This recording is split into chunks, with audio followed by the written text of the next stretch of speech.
Hi, my name is Nick. You're on board my little Careel 18 second wind trailer sailor. This is part 3 of a 4-part set of videos that I've done on my Careel. It's the 24th of July 2021. We're right in the middle of a very severe COVID lockdown here in Sydney, so we can't go anywhere. And in this video, I'm going to be talking about some of the jobs that I've done to the boat whilst I haven't been able to use it because of this ongoing outboard problem that I covered in the last video. Anyway, this Companionway hatch of mine being an early Mark 1, it wasn't manufactured with this hatch. It had a solid bridge deck. This came along on later models, and it was such a improvement to the livability and the usability of the boat, and it was so popular that they made it as a retrofit kit, and this one's been fitted up. My friend John on Mango Madness, in part 1 of these videos, he's just had this fitted to his boat, and you'll see that he's got now the same slides that I have as well. So the problem that I've had is that the hatch has been jamming. It's the old track that was fitted up with when the conversion was done by the previous owner. Didn't quite work that well. Bit of an alignment issue, bit of a track issue. So my old mate Vern, who made up my mast raising system, made up these track slides for me, and they work beautifully. Anyway, so I'm going to be having a bit of a talk about that and fitting these things up because they are a little bit fiddly to fit. I've also fitted the boat with a new big battery. I had a very small battery before, so I've now got a big battery in there. And I did a little bit of work on making the Portapot, the toilet, the dunny, a little bit more usable and user-friendly to get it in and out of the boat. So I hope you enjoy the video, and we'll get stuck into it. Cheers. So I've just finished fitting up my new battery to the boat. When I wired up the boat a couple of years ago, I only had a little 10 ampere hour battery, which is fine. I'll run all the lights for the night, but that's about it.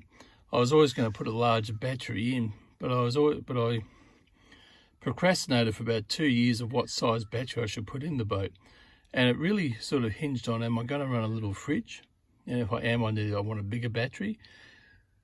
If I have no intention of running a little fridge, I'll put a smaller battery in. Anyway, I do want to run a little fridge on the boat.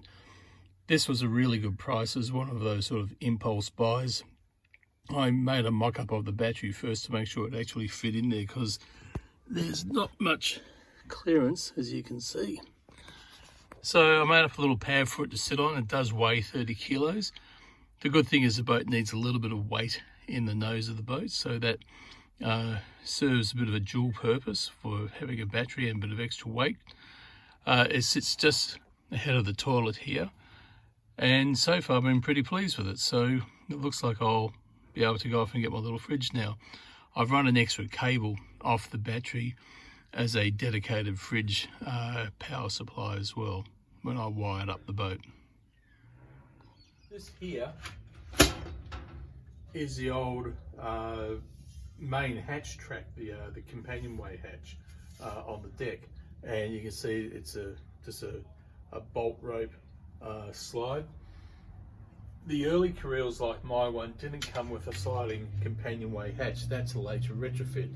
The later models had one. It was such a success that they offered a retrofit kit, which mine's had done to it, and that's still available today. They used to make this in a bigger section. My hatch was done by the previous owner.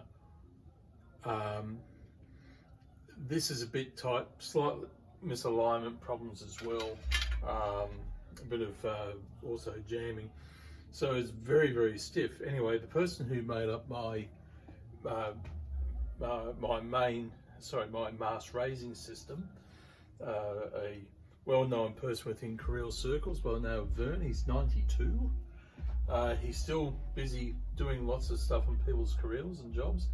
He makes up these this track system, which works very well. And this is an exploded view of it. I'll show it a bit closer in a moment. Anyway, he's made up a set for me, and I'm going to fit it up. So just to show you what we've got these feet here that the track sits on, then a stainless steel plate a nylon plate, then this sits in there like that, and then this all goes on top. So the only issue I have with it is very fiddly to fit up, because it's 5 different pieces all sliding around together, and by the time you get the gunk on it and start mishing it all together and trying to get it onto the deck and get the hatch in there, it's going to be a bit of a mess, I think. Well, it's certainly got the potential for it, especially with me. Anyway, the other problem I think is that I think this is also 5 different layers. You could have, 5 points where you might get a bit of a water leak coming down through the screw holes. So I want to try and seal it up a little bit. The Sikaflex 291 is an adhesive and a sealant. So what I'm hoping to do is mish all this together, bolt it up nice and tight, leave it overnight, then hopefully tomorrow it'll be a solid unit, which will make it a lot easier to get on. I've just installed one of my sail track slides. These are the ones that my old mate Vern made up for me. They're in 5 layers, and when they're loose, they're quite tricky to put together to fit up. So what I did last night, I got nuts and bolts, and I put a layer of Sikaflex between each layer, and then I clamped them up with some nuts and bolts. I've taken those off. That seems to have worked quite well. So it's now just one piece.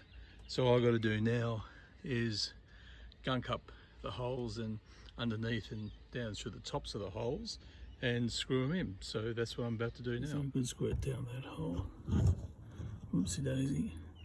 Not the easiest thing to do and film at the same time. I'm going to put a big blob there. This one gets a good squirt down the hole. Good smudge to smooge it down later.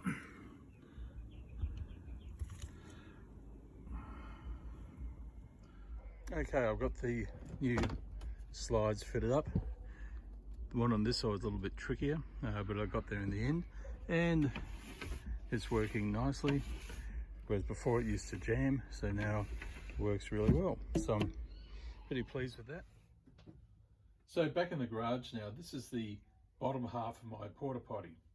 The old opening only went as far as there, so to dump the top bowl into the holding tank, you had to get your hand up under there, and then you can only open it about that far, or had to push the thing back. It was very awkward.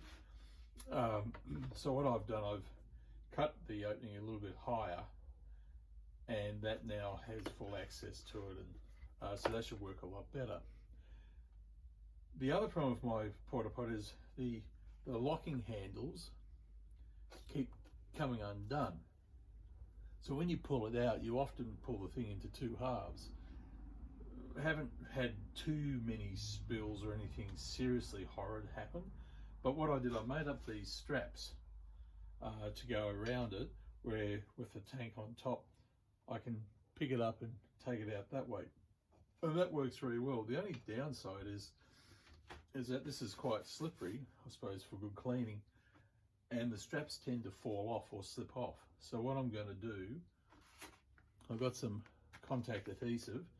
I'm going to mark the straps and tape out the base here, and I'm going to stick these on up to about here with contact adhesive, so these are always stuck to it so they can't slip or slide.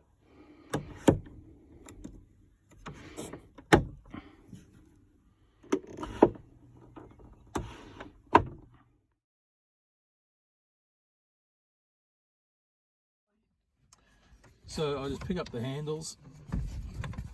It's a little bit awkward here, but I can pick it up, I can get the tightened out. I can even take it out through the top hatch if I wish to. So sticking these straps on has made all the difference. I used to pick it up, and one of the straps would fall off, and the whole thing would turn turtle and turn upside down. And well, we don't need to describe it any further. So everything's back together, all jobs finished. That concludes this video. In part 4, I'll talk about the new little fridge freezer that I've bought for the boat, a little 15 litre unit. So thanks very much for watching.